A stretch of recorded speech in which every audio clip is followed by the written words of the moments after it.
This is Cerebral Cinema. Movies of the mind.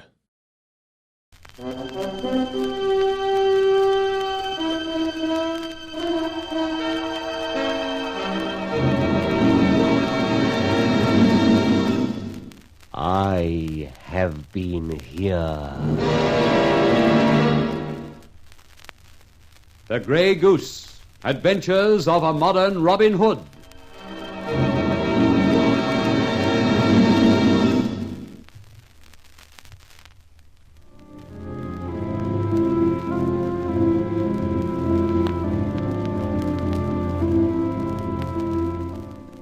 On this occasion, I was working with Scotland Yard, in the person of Inspector Ford.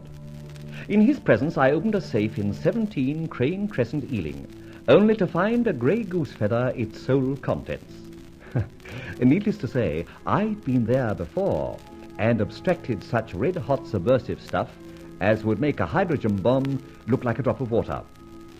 A character turned up by name Ludovic Arpescu. He got the wood on Ben and me, and for 4 hours we found ourselves handcuffed together and even nailed to the wall. Charlie Austin came to our rescue. Next day, I delivered the papers to Scotland Yard anonymously. Then I chased up the owner of number 17 Crane Crescent, a Mr. Learmont, and met him at his city office at 8 o'clock that night. He greeted us with a gun, but Charlie had a good throw into the wicket with an inkpot. Good shot, Charlie. Grab the gun. Fine. Give you a chance to wipe your eyes, Mr. Learmont. Sorry about the clean shirt and the suit. This is not the end, my friend. For the moment you've beaten me, but I'll still have the last laugh. I'm sorry to contradict you. You know certain things. Yes, that's obvious. You've seen the papers from the safe, but listen to me, idiot. Do you and your miserable police organizations think you can track down each and every one of our company? Yes. And how do you like that? Listen. 15 minutes from now, I have arranged that if certain parties do not get a ring from me, they will come here to find out why, and you will be caught. That would be most opportune, and I'll be sorry to miss the fun, because your friends will just be met by some very good friends of mine from Scotland Yard and an affiliation of theirs, the security branch. You... No, don't stammer. What I say is true. Now, in the few moments at my disposal, I'm going to amuse myself with examining your office.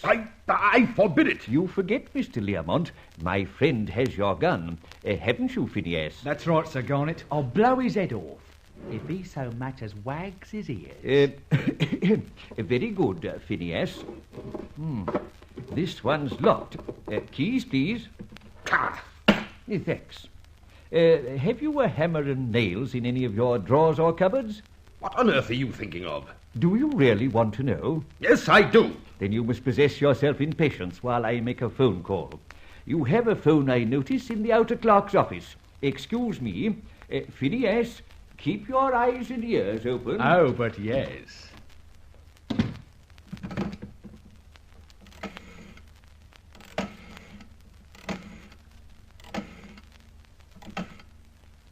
Yes? Inspector Ford, urgent call. Okay. Urgent call, Inspector. Yes, who's that? Sorry to disappoint you, Inspector. It's your anonymous nuisance. Oh, Grey Goose, all right, out with it. I really do regret subjecting you to one of my whims by planting that feather at Crane Crescent. All right, you did it. You made a fool of me. So what? I am now trying to make amends. You must admit I did send you the very interesting contents of that safe. Yes, you did, but with the assistance of my friend, I was quite able to get to myself. Ah, yes, a very clever fellow, Mr. Fletcher. In heaven's name... Oh, all right. Oh, yes, Mr. Fletcher and I are well acquainted. What do you mean Fletcher knows you? More than passing well. Then I shall have a piece of Fletcher when I see him. I'm afraid, however, even he won't be able to tell you who the Grey Goose is. We'll see about that. What's this call in aid of? To tell you, my friend, that if you and your myrmidons arrive in 30 minutes at an address I shall give you, you will be able to lay by the heels the majority of those gentry you are so anxious to meet. What do you mean? Let us call them the Crane Crescent gang. Interested? High heaven I am. What's the address? Don't be too impetuous. you must respect the 30 minutes. Why? Because I must necessarily make myself scarce before you arrive. I see your point. But if I could catch this gang and you, too... It would be a grey goose feather in your cap. However, my friend, forego the triumph for this time. If and when you do run me to earth, I'd like to be caught in better company than that of the traitorous rats you'll meet tonight. Oh, all right. Now the address. Wood Street, number 32, just off Cheapside. Keep your bargain, friend. Oh, just for company, I'll phone Fletcher. For reasons of which you may be aware, I think he'd like to be there. Au revoir. Now to return to my friend. Well, now, where were we, Mr. Learmont? Ah, yes, I was asking, have you a hammer and nails? And I said... I know what you said. Phineas, give me the gun and have a look-see in the outer office. Most offices have such things. I shall search.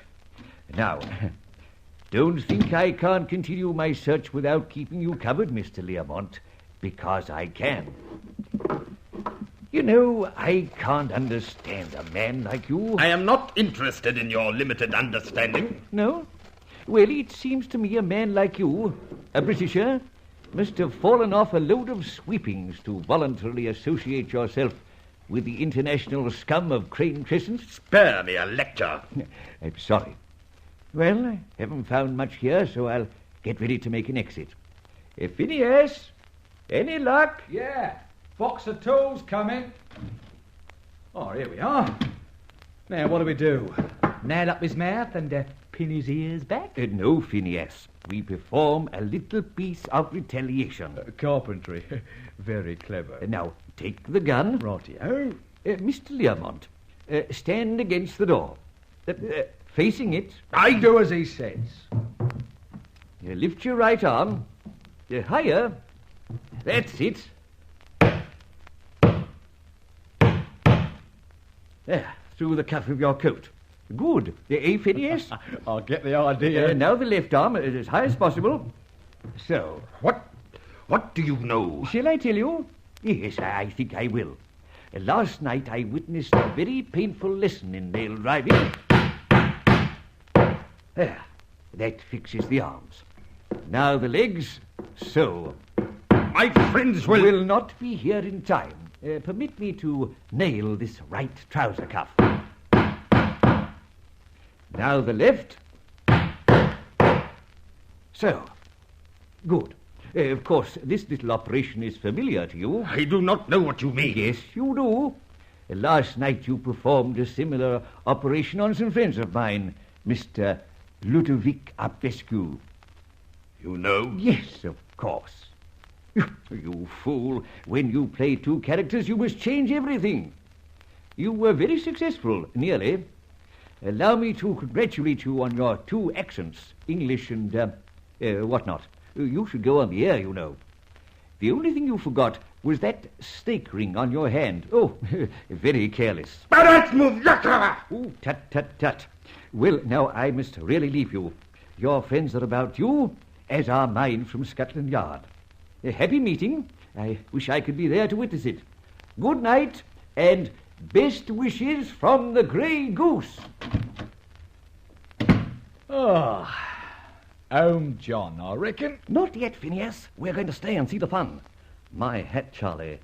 You nearly gave the show away once or twice. Well, I ain't no actor, you know. Yes, I do know. Now, let's get out and down the street into Cheapside. Any moment from now, we shall see a gathering of the clans.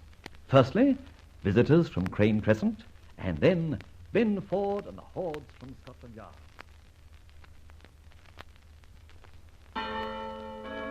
Better take cover, eh? Right. Over here. In that doorway. Aha. First car pulling up to stop.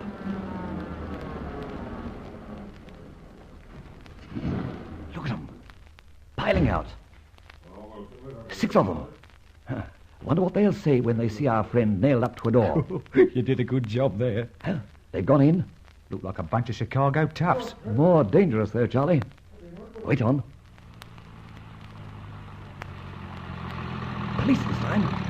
truckload of them. All right, men. All right. That's, two men here. 2 men found in the street, off we go. Okay. Saunders is closing up the other end. Yep. All right, in we go. Come on, Charlie. Do you think we ought to stick our noses in? I'm all for going while the going's good. I never like mixing it with the police. All right. You can stay here if you like. But there's a good reason why I should see and talk to Inspector Ford. All right.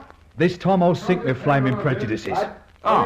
There's Ben himself. I can't let you go into Wood Street, so just keep clear, please. But I wish to speak to Inspector Ford. He's busy. Nevertheless, I have to see him. I have information for him. All right, I'll get him. But don't you try any jokes. Fred, tell the inspector there's someone here. What's your name? Fletcher. Tell him Fletcher.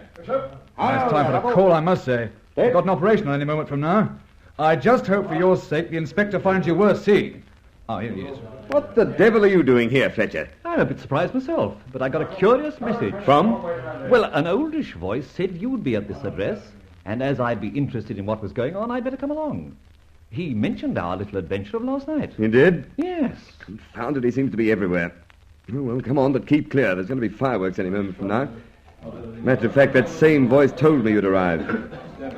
All right, Constable, keep that crowd back. Tell them to go to blazes. No one's allowed in Wood Street. Come on, boys! Get going! All right, come on. Here we go. Come on. All right, get on, men. All right, then.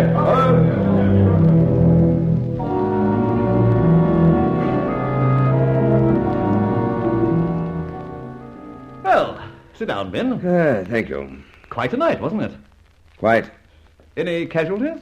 Well, they started letting guns off. That's what always do. So my boys replied in like manner, and unfortunately Mr. Learmont got his in a very fatal spot.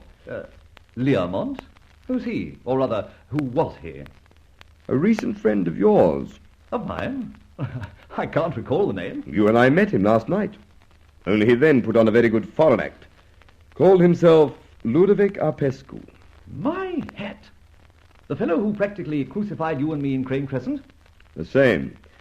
And here's a funny thing, Fletcher.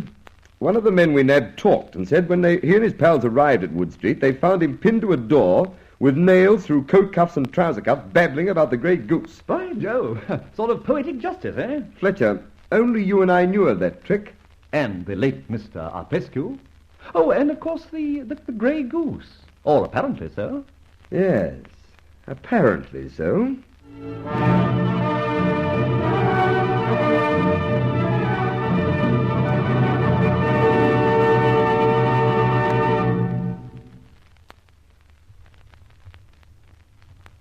Has Roland Fletcher overplayed his hand? We shall see if we continue to listen to the adventures of the Grey Goose. Cerebral Cinema hopes you have enjoyed this movie of the mind.